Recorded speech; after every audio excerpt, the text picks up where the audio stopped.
Assalamualaikum warahmatullahi taala wabarakatuh. Ketemu lagi di channel Indra Edu. Nah, untuk hari ini pembahasannya tentang perundingan Indonesia Belanda setelah Indonesia merdeka.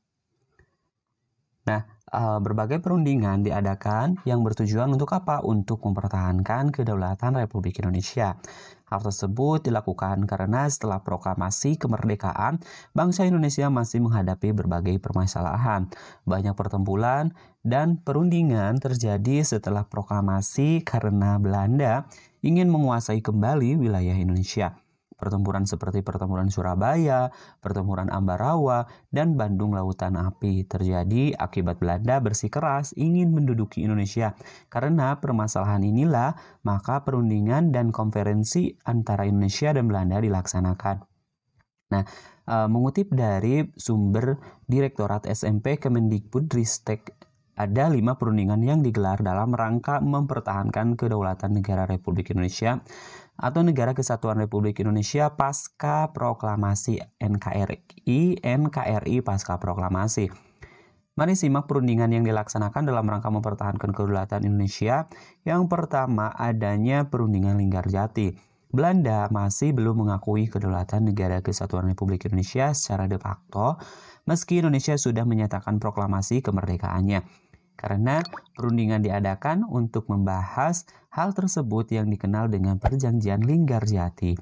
Nah, perundingan Linggarjati ini dilakukan di Subang, Jawa Barat pada tanggal 10 sampai dengan 15 November 1946 dan disahkan pada tanggal 25 Maret 1947.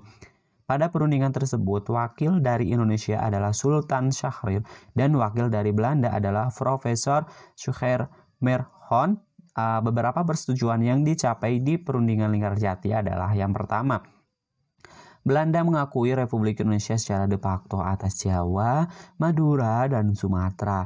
Yang kedua, dibentuknya negara-negara federal dengan nama Republik Indonesia Serikat, di mana Republik Indonesia menjadi salah satu negara bagiannya. Yang ketiga, pembentukan Uni Indonesia Belanda dengan Ratu Belanda sebagai kepala Uni. Nah, yang selanjutnya, yang kedua yaitu perundingan atau perjanjian Renville. Nah, Belanda tetap melanggar perjanjian yang telah disetujui pada perundingan Linggarjati dengan melakukan agresi militer satu secara serentak pada tanggal 21 Juli 1947 di kota-kota besar seperti di Jawa dan di Sumatera.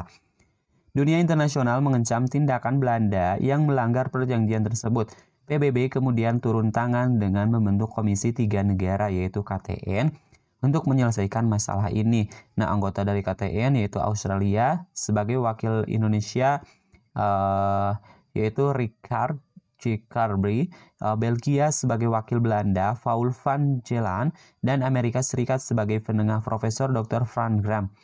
Perundingan mengenai masalah agresi militer Belanda dilakukan di atas kapal Amerika Serikat USS Renville pada 17 Januari 1948. Kapal USS Renville pada saat itu sedang bersandar di pelabuhan Tanjung Priok.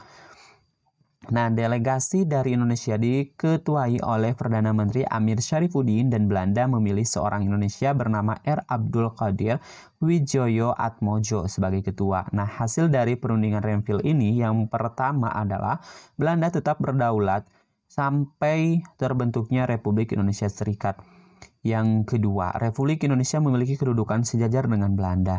Yang ketiga, Republik Indonesia menjadi bagian Republik Indonesia Serikat dan akan diadakan pemilu untuk membentuk konstituante Republik Indonesia Serikat. Yang keempat, tentara Indonesia di daerah Belanda atau daerah kantong harus dipindahkan ke wilayah Republik Indonesia. Nah, yang ketiga, perundingan Ramroyen.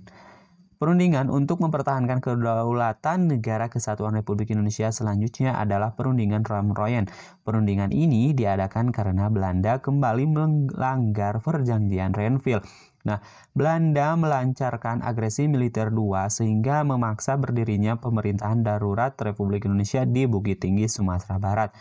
Pendirian pemerintahan darurat ini di bawah komando dari Syarifuddin, prawira negara. Karena tindakan ini, Belanda kembali mendapatkan kecaman keras dari dunia internasional. Kemudian perundingan kembali diadakan yaitu perundingan Ramroyen. Perundingan ini digelar di Jakarta pada 7 Mei 1949. Ketua delegasi dari Indonesia adalah Mr. Muhammad Rom, dan wakil dari Belanda diketuai oleh Dr. J.H. van Rooyen. Nah, hasil dari perundingan Rom-Rooyen ini yang pertama adalah menghentikan perang gerilya dan Indonesia-Belanda bekerja sama memelihara ketertiban dan keamanan. Yang kedua, kembalinya pemerintah Republik Indonesia ke Yogyakarta dan bersedia turut serta mengikuti konferensi meja bundar yang akan diselenggarakan dalam waktu dekat. Nah, yang selanjutnya yaitu Konferensi Inter-Indonesia. Konferensi Inter-Indonesia diadakan sebelum pelaksanaan konferensi meja bundar. Konferensi ini dihadiri oleh Republik Indonesia dan WVO ya. Nah, atau Badan Permusyawaratan Federal yang terdiri dari negara-negara boneka buatan Belanda.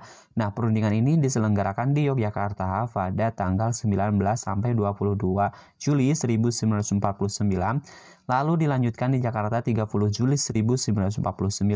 Nah, hasil dari konferensi ini adalah negara yang dibentuk bernama Republik Indonesia Serikat, RIS atau AFRIS. Angkatan Perang Republik Indonesia Serikat adalah Angkatan Perang Nasional dan TNI menjadi inti AFRIS. Yang terakhir yaitu Konferensi Meja Bundar. Sesuai dengan hasil dari perjanjian Rom-Rooyen, Konferensi Meja Bundar atau KNB akan segera dilaksanakan. Konferensi ini diadakan di Den Haag, Belanda yang berlangsung pada tanggal 23 Agustus hingga 2 November 1949. Delegasi Indonesia dipimpin oleh Dr. Anus Muhammad Hatta dan delegasi dari WVO dipimpin oleh Sultan Hamid II. Hasil dari KMB tersebut diantaranya. Yang pertama, Belanda mengakui kedaulatan negara Indonesia paling lambat 30 Desember 1949. Yang kedua, Indonesia berbentuk negara serikat dan merupakan sebuah uni dengan Belanda. Yang ketiga, Uni Indonesia-Belanda dipimpin oleh Ratu Belanda. Yang keempat, permasalahan Irian Barat yang merupakan daerah perselisihan akan diselesaikan dalam waktu 1 tahun. Nah, hasil perundingan tersebut merupakan hasil maksimal yang bisa didapat meskipun banyak pihak yang tidak puas. Nah, pada tanggal 27 Desember 1949 dilakukan penyerahan kedaulatan dari Belanda pada Republik Indonesia Serikat. Nah, Belanda juga dipaksa keluar dari wilayah Republik Indonesia yang ditandai dengan upacara pengakuan kedaulatan Indonesia yang merupakan tindak lanjut dari hasil KMB. Sekian, semoga bermanfaat. Sampai jumpa di video selanjutnya. Kami akhiri. Assalamualaikum warahmatullahi wabarakatuh.